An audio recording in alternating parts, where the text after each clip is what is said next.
Finance Minister Favour Williams says she's expected to brief Prime Minister Dr. Andrew Holness about the catastrophic bond today. Jamaica's CAT bond was arranged by the World Bank and is designed as the ultimate insurance to help provide funds to pay the worst of the worst weather events. It was only this morning that I got word from our financial secretary, but I wish to take that word to Cabinet for discussion before we talk about it publicly in the press. Additionally, we do have loans, contingent loans from our international partners. And so from the IDB, we also have a contingent credit facility of US $285 million. So you can see if the layers are exhausted, you can see how we can continue to the next layer.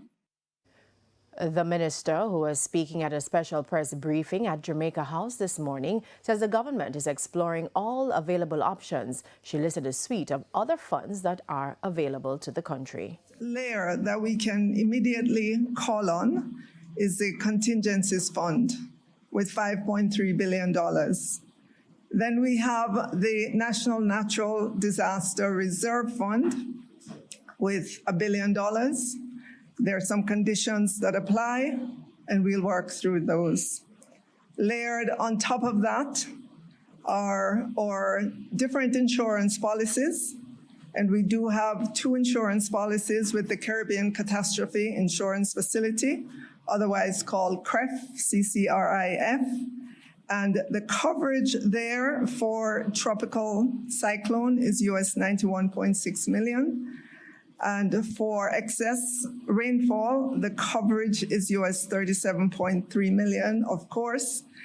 Those are also parametric insurance, meaning preset conditions. And those will be calibrated, and we will get information as to whether or not there would be a payout from that insurance. And Information Minister Dr. Dana Morris-Dixon told us late this afternoon that the government has actually triggered the CAT bond. And the government has waived the container storage fee at the ports until Sunday, November 2. It comes amidst the temporary closure of the facilities in preparation for the hurricane, as well as the subsequent recovery efforts there. The Port Authority of Jamaica and the public wharves, KFTL, KWL and port handlers will waive storage charges on containers for the period that the terminals were closed until the 2nd of November 2025. Petrojam has resumed nationwide fuel deliveries, a critical move aimed at stabilizing Jamaica's energy supply chain following the recent hurricane. The reopening of Petrojam's Kingston Industrial Loading Rack marks a major step in restoring fuel distribution across the island. Now, since early Thursday, tankers have been dispatched with supplies of 87 and 90 octane gasoline and ultra-low sulfur diesel. General Manager Roy Morgan says the company's response is vital to supporting commercial operations and rebuilding efforts. He credited Petrojam's team for working around the clock to resume deliveries safely and efficiently. Petrojam is also supplying aviation fuel to international airports and aerodromes as air traffic resumes. Meanwhile, its Montego Bay facility is undergoing final inspections before reopening.